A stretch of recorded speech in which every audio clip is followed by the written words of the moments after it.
is Mark Gunn Media. Hit it! Welcome to Gunshots Straight from the Hip. I'm your host, Mark Gunn. The views expressed on this program are those of the host and guests and not necessarily reflective of anyone or any entity associated with this broadcast.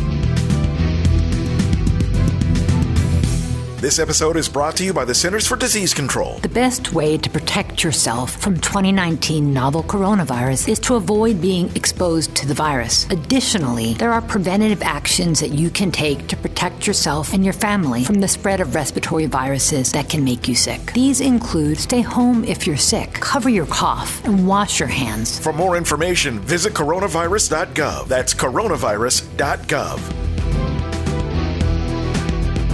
This episode, Black conservatives, Black Trump supporters, and OppoCOONists. How to tell the difference.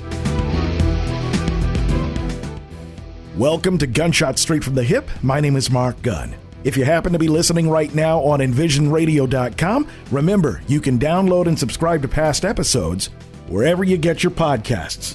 iTunes, Spotify, TuneIn, Google Podcast, YouTube, and of course our website at markgunmedia.com. The reason for this particular episode is quite simple. As I continue to watch the ongoing protests against racism and police brutality going on across the country, one thing has become abundantly clear.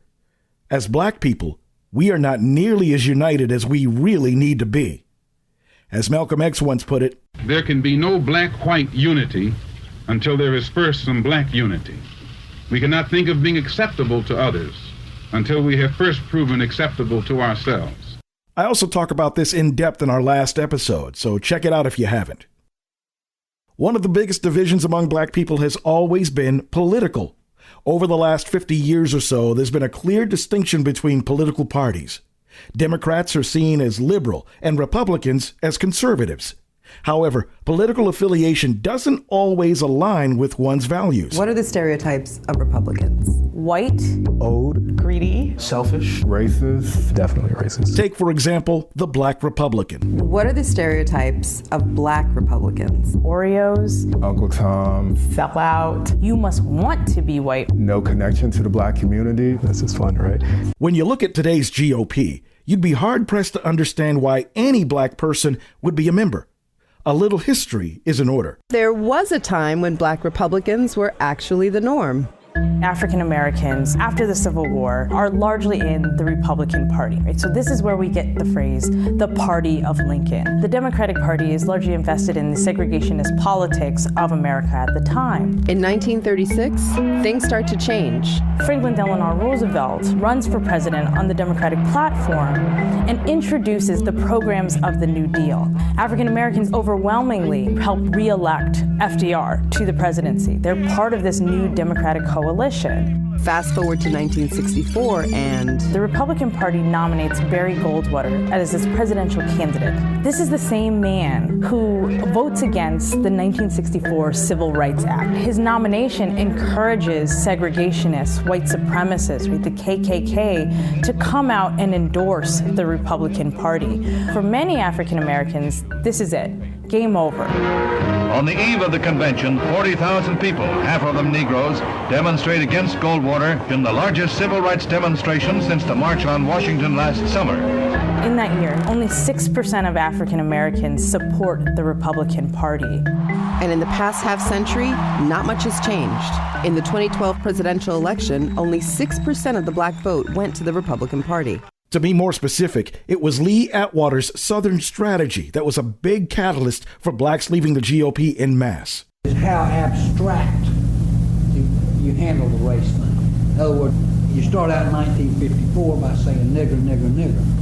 By 1968, you can't say nigger. That hurts your backfire. So you say stuff like forced busing, states' rights, and all that stuff. And you're getting so abstract now, you're talking about cutting taxes, and all of these things you're talking about are totally economic things, and the byproduct of them is blacks get hurt worse than whites. So again, the question remains, knowing this history, how is it that some blacks classify themselves as Republicans? Part of the answer is rooted in the GOP's one-time stated conservative values. Black conservatism is a political and social philosophy rooted in communities of African descent that aligns largely with the conservative ideology around the world. Black conservatives emphasize traditionalism, patriotism, self-sufficiency, and strong cultural and social conservatism within the context of the Black church. In the United States, it's often, but not exclusively, associated with the Republican Party. Now, while there's nothing wrong with being a conservative, because let's face it, most Black folks are conservative when it comes to social issues, but because of the well-earned racist reputation of the Republican Party, being a Black conservative presents its own challenges. Right. So then how do y'all feel about Black conservatives? The Black bourgeoisie, that's all I gotta say. I've never, I know. They don't want you to know them, okay? Yeah. How I see it, they house Negroes at the end of the day. That's just facts, that's big facts, that's big facts. They just house Negroes. It's like supporting a party. I mean, honestly, we're gonna be real, both parties have never, like to me, haven't done anything for Black people in the sense of like, I want a policy. I don't want no speeches, I want policy.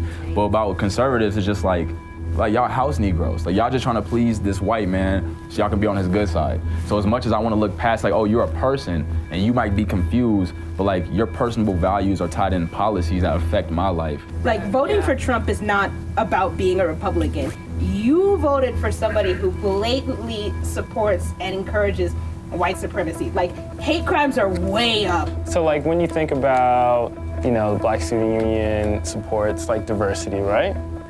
Do you guys also support that diversity in thought? Like, would young Black conservatives, could they feel welcome in this space that it is supposed to be welcoming for Black students? That's a unique word. I wouldn't say welcome, but I'll definitely say feel challenged. To back up the reason why you believe, and I will do the same, as well as everybody else, with some facts and also with some emotions. There's a catch-22 for Black conservatives. Too Black for the GOP and not Black enough for the Democrats. Can you imagine people like Booker T. Washington, Nora Zeal Hurston, and Dr. Condoleezza Rice being labeled as sellouts or Uncle Toms? Now, here's where Black people really need to get on the same page.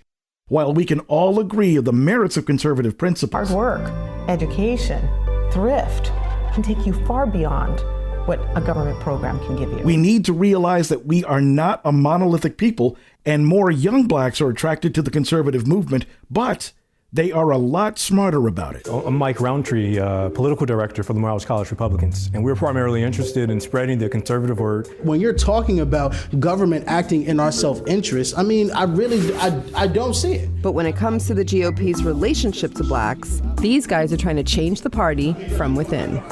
What is it about the ideology of the Republican Party that attracted you to it? The basic theoretical notion of personal responsibility. If you stay the correct course, then you will reap the benefits of that. And I believe that, the platform of the Republican Party gives individuals that mindset. And it gets a little complicated with race. Did we start out on a level playing field? So that's one of the things that I don't think Republicans acknowledge. How could you possibly say that, racism is not something that kept Blacks back? But I do know that if we empower the individuals now, give them hope for education, if we give them the opportunities, at least we'll be moving forward. There's a piece missing to the pie.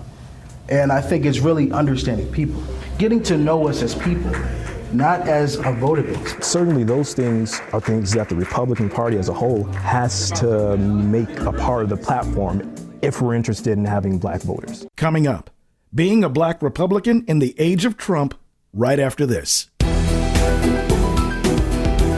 If you're an advertiser, one of the most important things about getting your message out is actually standing out from the rest of the crowd. If you're listening to this program right now, this is where you'd hear your commercial. As an exclusive sponsor of Gunshots Straight from the Hip, your commercial is professionally produced and gets a longer shelf life based on your needs. Gunshots Straight from the Hip is a unique and compelling program unlike anything else in the marketplace. Episodes are available for download on iTunes, TuneIn, and MarkGunMedia.com. And depending on how you tailor your message, the potential for new and repeat customers is that much greater. Best of all, it's extremely cost-effective. If you'd like more information on how you can be a sponsor of this broadcast, call Mark Gunn Media Inc. at 502-407-0283. That's 502-407-0283. Or log on to markgunmedia.com.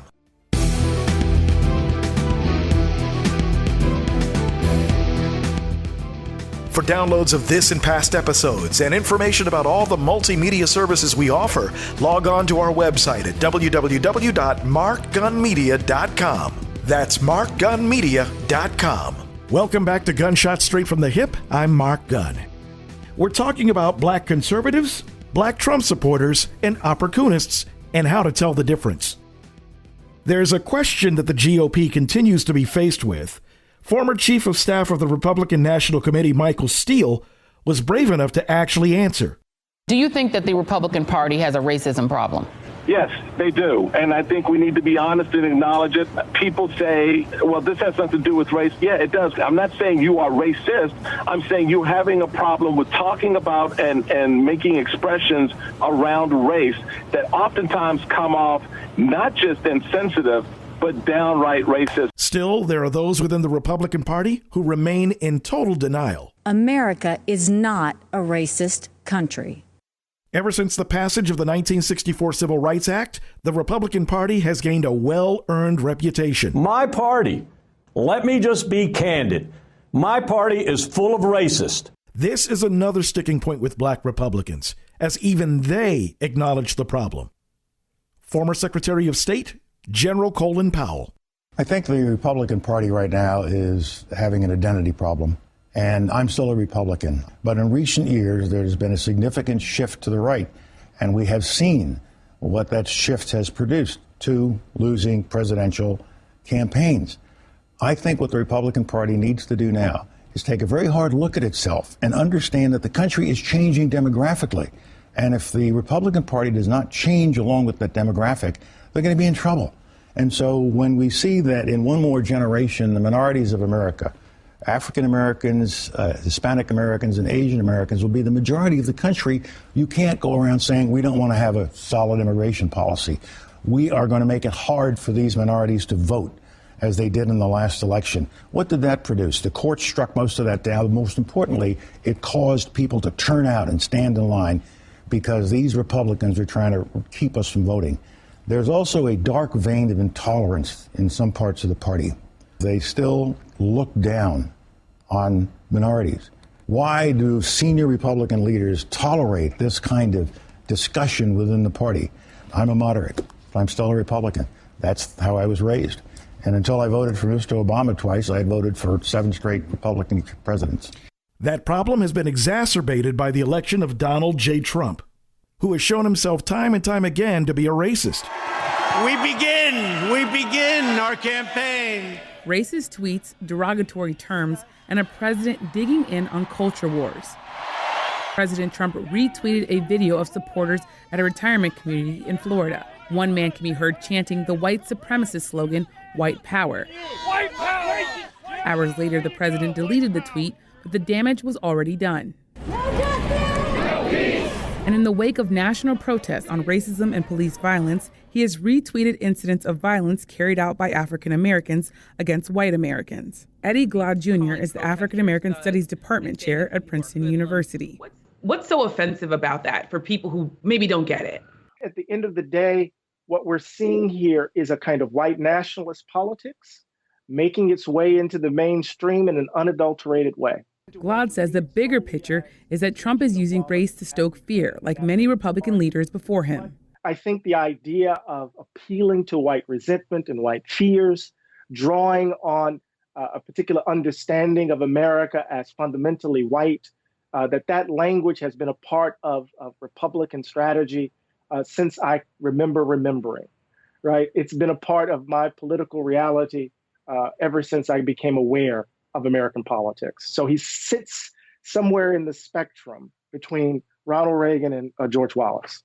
So as a black Republican, how do you support a man who continues to show you time and time again his racism and his affinity for white supremacy? I think that this go back comment hit a lot of us that support him. It hit a lot of us in the gut, I think. And I think that a lot of us of color, conservatives who support the president, I talked to a lot of my friends and we're still trying to process. It just came out of left field. And this is probably one of the most, one of the most controversial comments that ever came out of the White House. And so, I don't know, I'm still processing it myself. And I think that the president is putting a lot of us in a very precarious situation, people that would have supported him. I think the president has a base, and he has a far right-wing base. And there's a lot of white nationalists, a lot of racists, a lot of anti-Semites in that base. And I feel as though the president has said, okay, I had a small margin of African Americans, small margin of Latinos, small margin of LGBT. So what I'm going to do is I am going to have a PR strategy that is going to rile up the base. A lot of us feel like, wow, like where do we fit in, anymore? Are we still welcome in this movement? Are people of color still welcome? So a lot of us are still reeling from that comment. And I will tell you, a lot of my friends that are black conservatives, a lot of them have jumped off the Trump train. They've gone over to Kamala Harris's side. They've got involved in her campaign, and also Joe Biden's. The president, there's a lot of people that believed in him, and I think that the president's got to understand that, when he attacks Colin Kaepernick, when he attacks LeBron James, Steph Curry, you're attacking the very people that you say that you're trying to reach look up to as role models. And so I think that it's up to the president. Do you really want to have an inclusive campaign? Do you want to have an inclusive run? Do you want to have an inclusive administration, or don't you?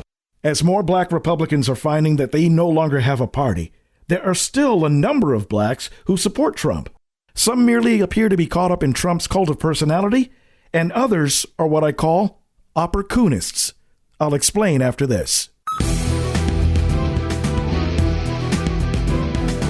One of the biggest accomplishments we've had over the past year is the continued growth of our podcast, Gunshots Straight from the Hip. If you haven't heard it, you can check it out now on our website at markgunmedia.com or on iTunes, iHeartRadio, Spotify, Google Podcasts, or the TuneIn Radio app. You can also subscribe to our YouTube channel. Past episodes are available for download right now. Each episode is written and produced from a perspective not heard enough in this medium, the black perspective. However, Gunshot Straight from the Hip is not limited to a black audience. Anyone can get something out of it. We tackle social and political issues, sometimes some slice of life stuff, in a way that's very compelling and unlike any other podcast on the market right now. With my experience as an award-winning audio producer and a reputation for being rather outspoken, Gunshots Straight from the Hip is something you won't want to miss. Over the next year, we want to add more subscribers with a goal of 1,000 new subscribers every month. If you haven't joined us yet, go to our website at markgunmedia.com and hit the podcast link. You could also subscribe wherever you get your podcasts. If you're already with us, thank you. We just ask that you turn your friends and family on to us. Remember, we have a goal of 1,000 new subscribers every month, and we can't do it without your support. That's Gunshots Straight from the Hip, available right now at markgunmedia.com, iTunes, iHeartRadio, Spotify, Google Podcasts, or the TuneIn Radio app. You can also subscribe to our YouTube channel. Thank you. Mark Gun Media. No hype, no hoopla, just damn good work.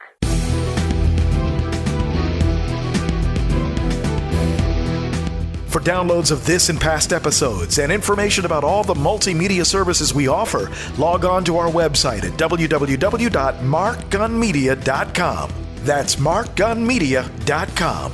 Welcome back to Gunshot Straight from the Hip. I'm Mark Gunn. This episode, we're talking about black conservatives, black Trump supporters, and OppoCOONists, and how to tell the difference.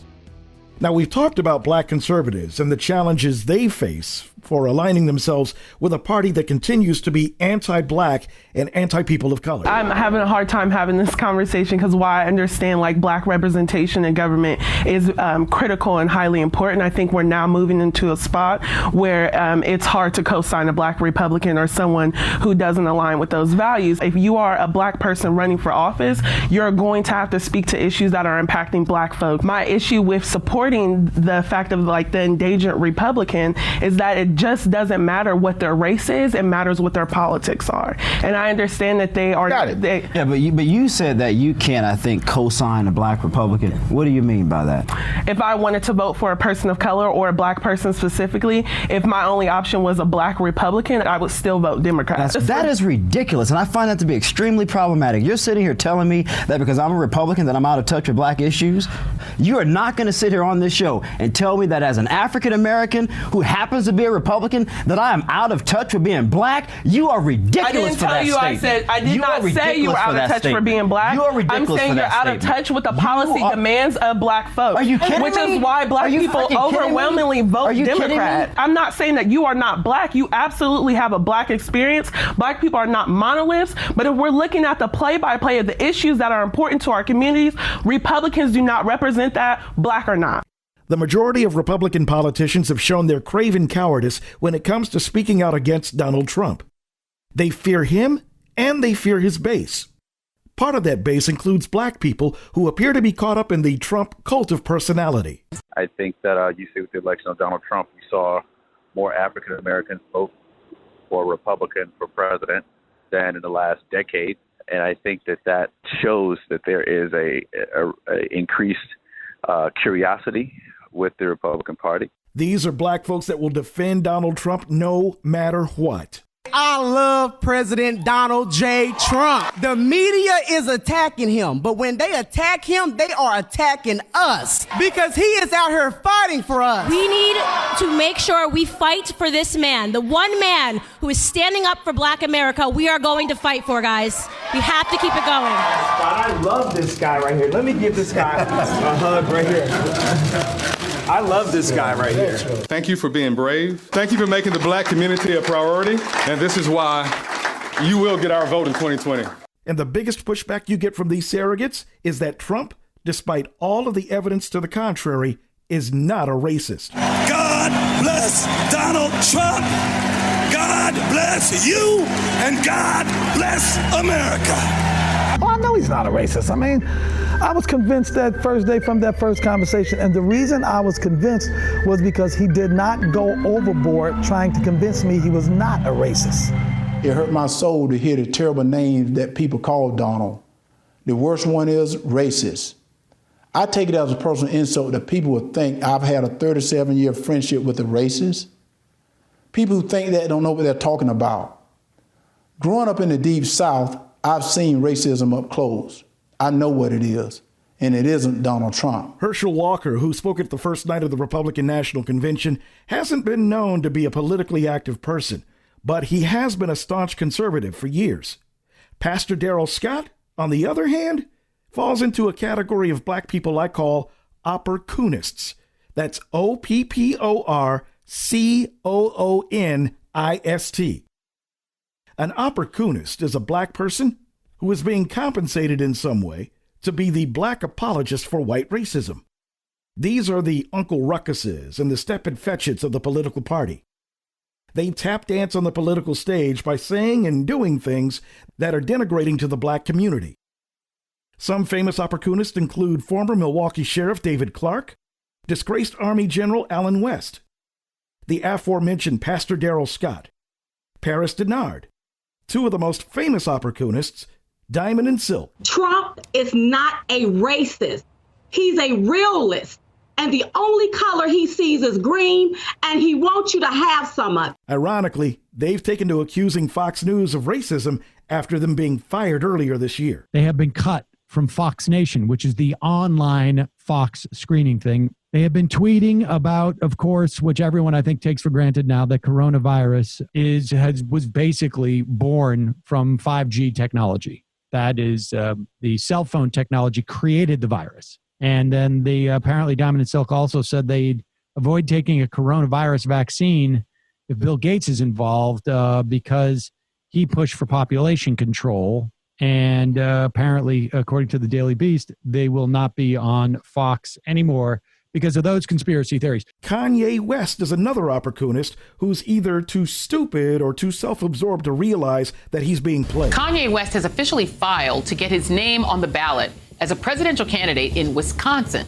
Since he announced his candidacy last month, he has had mixed success meeting ballot requirements in various states.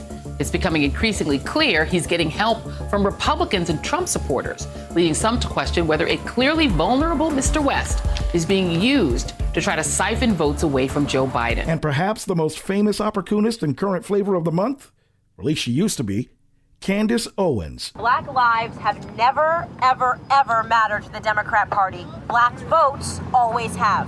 They create this narrative every 4 years that the Republicans are racist. They try to scare us.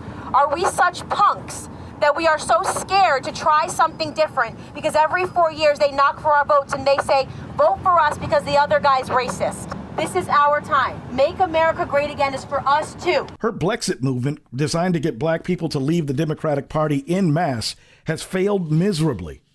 She was also recently denounced by a group of black conservatives because of her statements regarding the murder of Ahmaud Arbery. Black conservative statement on Candace Owens tweets, we, the undersigned black conservative leaders, unequivocally condemn the hate-filled and destructive words tweeted and spoken by Candace Owens. In the freest country on the face of the earth, no black man deserves to be gunned down like a dog in the street. Blackness is not a weapon. Blackness is not a threat. The words spoken by Candace are not reflective of the black conservative movement and should be universally condemned by the broader conservative movement and all who support freedom and liberty. Her words provide shield and cover for these type of incidents to continue. This is not the role of the black conservative. Our hearts go out to Ahmaud Arbery's family, and we continue to lift them in prayer. Black men and women have a right to live freely in this country. We all have a responsibility to protect that right. We have a responsibility to condemn her hate-filled and inaccurate tweets and statements. And as a result, was asked to leave her post as communications director for the conservative think tank Turning Point USA. The latest indignity being that she was not invited to speak at this year's Republican National Convention. Now, what all these OppoCOONists fail to realize is that they were never really part of the GOP. They were allowed to be there until they outlived their usefulness. Bottom line, every skin folk ain't kinfolk. So after weeding out the OppoCOONists and the Trump cultists and realizing that black Republicans and conservatives are important to the fight for freedom, justice, and equality, what do they do and what role do the rest of us play? The Republican Party has to diversify. It can no longer be the party of just white men. At the end of the day, I'm trying to make the Republican Party more competitive. Many African Americans will say that the Democrats take them for granted. And in an era of movements like Black Lives Matter, neither party can afford to ignore racial inequality. We need Republican elected officials to, really step up and understand what is this Black Lives Matter movement about. They just see this as anti-police. The movement as a whole is saying that there are some serious issues out there impacting black men nationwide. I worry myself when, if I'm driving and I get pulled over by a police officer, he's not going to ask me for my party affiliation. The first thing he sees is a black man. Why are they intimidated by me? It goes without saying that the Republican Party has a very serious image problem that black Republicans have to navigate through. So how do you unstereotype black Republicans? You go to those places where the people may not vote for you.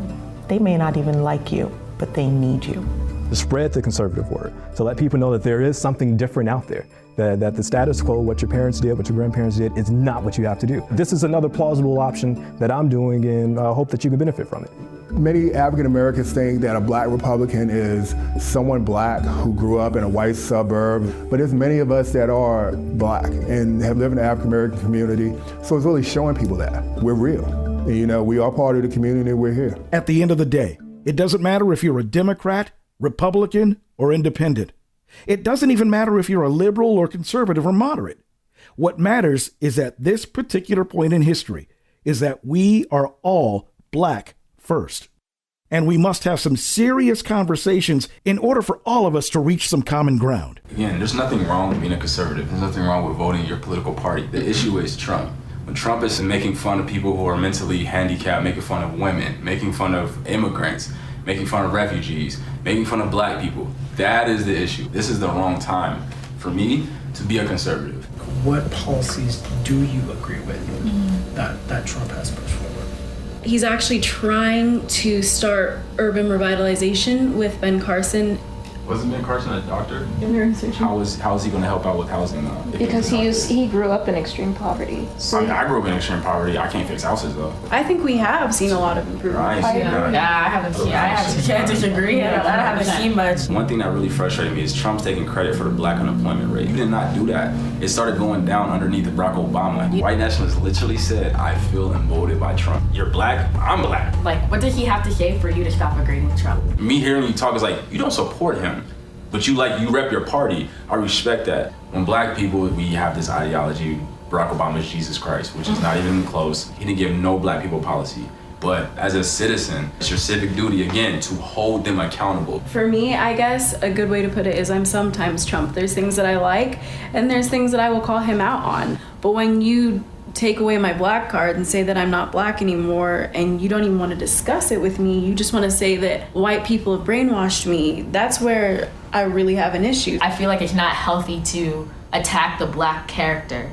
It's not going to do anything for us as a black community. Yeah, it's counterproductive. It's very counterproductive, and that at the end of the day, people are going to be like, oh, black people and black people don't like each other, so this is something that we have to discuss. Just hearing this from you guys is, it really means a lot. It's great. After all, there can be no black-white unity until there is first some black unity.